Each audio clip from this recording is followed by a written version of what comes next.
Selamat pagi Bu Lydia dan juga Aurelin. Pada hari ini kelompok kami, Sibren Husky yang terdiri dari Aurelia, Sylvia, dan juga saya sendiri Siska akan mempresentasikan penelitian kami yang berjudul Psikologi Siber dalam Pembelajaran Daring. Ya, next. Nah, yang pertama ini bab 1, yaitu latar belakang penelitian. Next. Nah, maraknya COVID-19 ini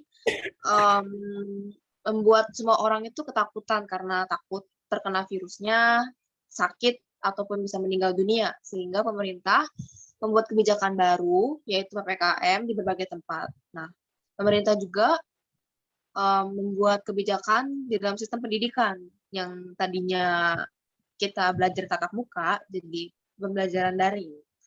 Nah,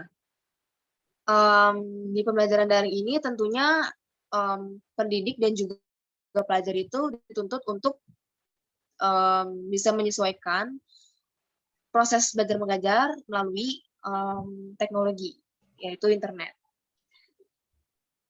Nah, selanjutnya, yang awalnya mungkin semua berjalan lancar, namun ternyata ada beberapa kendala, yaitu ada next slide. Nah ya, yang ini nih. Yaitu ada waktu, ya di mana mahasiswa banyak yang mengeluh tentang deadline yang terlalu mepet, ada juga beberapa mata kuliah yang kelasnya itu tidak sesuai dengan jadwal dan diinformasikannya terlalu dadakan. Dan juga ada minimnya kesempatan antara dosen dan juga mahasiswa untuk bertemu langsung karena tadi kebijakan PPKM itu.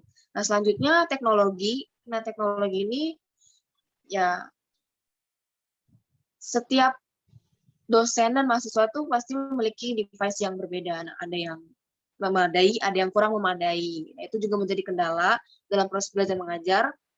Dan selanjutnya koneksi internet yang bisa dialami oleh semua orang karena itu juga tidak bisa kita cegah ya karena sudah dari sananya gitu. Jadi itu yang seringkali menghambat proses pembelajaran yang membuat kadang materinya tuh tidak bisa tersampaikan dengan baik ya. Nah, selanjutnya itu persiapan. Nah, ini kurangnya pengetahuan dan pelatihan tentang teknologi. Jadi tidak semua mahasiswa atau dosen itu paham menggunakan laptop atau menggunakan Zoom dan juga platform lainnya. Selanjutnya itu juga pendidik itu harus pandai menyampaikan materi dengan baik karena dalam pembelajaran daring dan juga tatap muka itu berbeda cara penyampaiannya. Tuh, tidak bisa secara langsung seperti tatap muka gitu. Dan selanjutnya ada kesiapan mental mahasiswa, itu juga berbeda-beda. Ada yang tidak siap menghadapi perubahan yang tadinya tatap muka menjadi daring gitu. Dan itu seharusnya juga butuh apa ya, semacam pelatihan gitu. Bagaimana cara kita mahasiswa tuh bisa mempersiapkan diri lebih matang dalam menghadapi pembelajaran online ini. Oke, selanjutnya.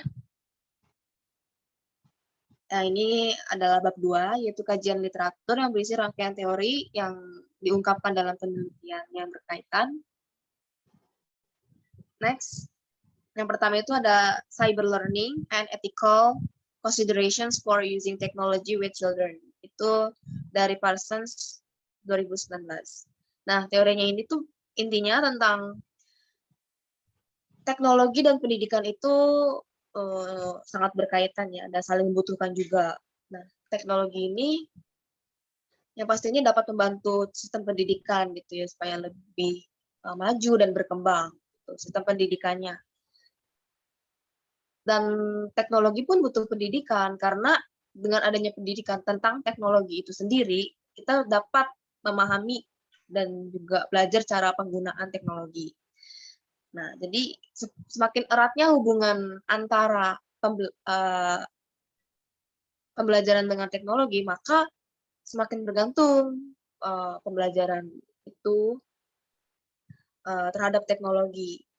Jadi seperti online learning ini memang semuanya tentang teknologi gitu, dari device kita dan juga LMS dan juga platform gitu, semuanya tergantung dengan teknologi. Dan di sini pendidik dan juga pelajar pun juga harus dituntut ya, dituntut untuk mempelajari bagaimana cara penggunaannya. Karena kalau kita tidak paham-paham benar gitu tentang teknologi tersebut, maka ya materi atau pembelajaran tersebut tidak akan berjalan dengan lancar gitu. Pasti ada miskomunikasi dan juga misunderstanding di sini. Nah, itu kenapa pendidik dan pembelajar itu harus mempunyai ilmu dan juga kemampuan yang cukup tentang teknologi, sistem informasi dan jaringan, dan juga teknik komputer. Selanjutnya akan dijelaskan oleh Sylvie dan juga Aurelie.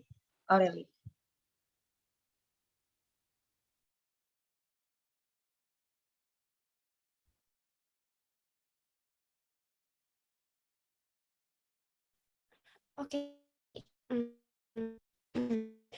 Untuk yang selanjutnya ada yang dikeluarkan oleh Connolly di tahun 2016 Internet as an Educational Space. Jadi teori ini tuh internet yang membantu pendidikan di masa pandemi 19. Namun karena biasanya pelajar juga kan menggunakan sistem tatap muka ya. Jadi mereka harus beradaptasi juga, harus sesuai juga pembelajaran daring saat ini. Kemudian di masa pandemik dan pembelajaran daring ini, murid juga harus mempersiapkan mentalnya terhadap perubahan ini. Namun sejauh ini pendidik juga dapat menjelaskan dengan mudah dan murid juga dapat menerima materinya dengan mudah. Hasilnya murid dapat menyesuaikan perubahan sistem ini. Oke, slide berikutnya. Oke, selanjutnya akan saya lanjutkan.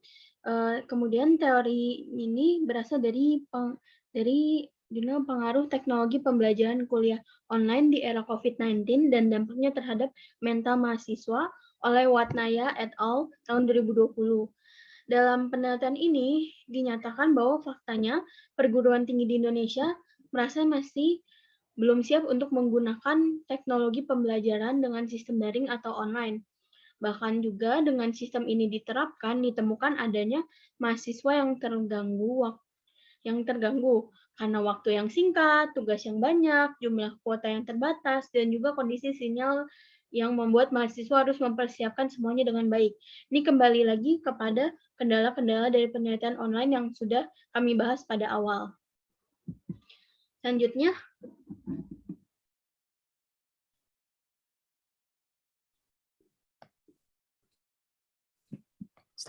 bab 3 metodologi. Jadi penelitian ini tuh menggunakan metode yang dilakukan untuk menemukan hasil analisis. Berikutnya. Oke, jenis penelitian. Jadi penelitian ini tuh menggunakan metode penelitian kualitatif. Menurut Semiawan di tahun 2010, data informasi dalam penelitian kualitatif ini dianalisis dan hasilnya akan dijadikan self-reflection untuk membuat interpretasi dan perbandingan dengan penelitian lainnya.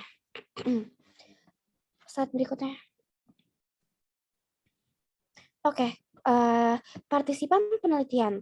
Jadi dalam penelitian ini tuh kriteria partisipannya pria atau wanita dengan rentan usia 20-22 tahun atau mahasiswa atau mahasiswi aktif angkatan 2005 sampai 2019. Penelitian ini menggunakan sampel 10 mahasiswa Ukrida dengan 5 mahasiswa sastra Inggris aktif dan 5 mahasiswa aktif jurusan psikologi. Tujuan dari penelitian ini yaitu melihat perbandingan antara mengikuti kelas online selama pandemi dengan kelas tatap muka sebelum pandemi. Yaitu kemudian dalam penelitian ini juga teknik pengambilannya menggunakan teknik non-probability sampling dengan jenis purposive sampling. Oke, selanjutnya akan saya lanjutkan. Untuk metode pengumpulan data, kami menggunakan data tertulis dengan GForm. Kami akan menyusun terlebih dahulu pertanyaan-pertanyaan yang akan kami ajukan kepada partisipan, lalu kami akan mengirimkan link kepada calon-calon partisipan. Kemudian jika diperlukan, barulah kami akan menggunakan metode wawancara. Untuk prosedur penelitiannya, pertama kami akan mengumpulkan data, mempelajari literatur dari sumber yang terpercaya yang telah kami cari. Kemudian kami akan menentukan kriteria partisipan yang tepat, dan kami akan membuat data pertanyaan untuk membuat GForm. Ketika kami akan mencari partisipan penelitian dengan menyebarkan link GForm ini. Dan yang terakhir, kami akan mengumpulkan semua data untuk kami proses, kami golongkan, kami analisis, dan kami simpulkan, lalu akan kami laporkan ke dalam paper. Sekian penelitian dari kelompok kami. Terima kasih.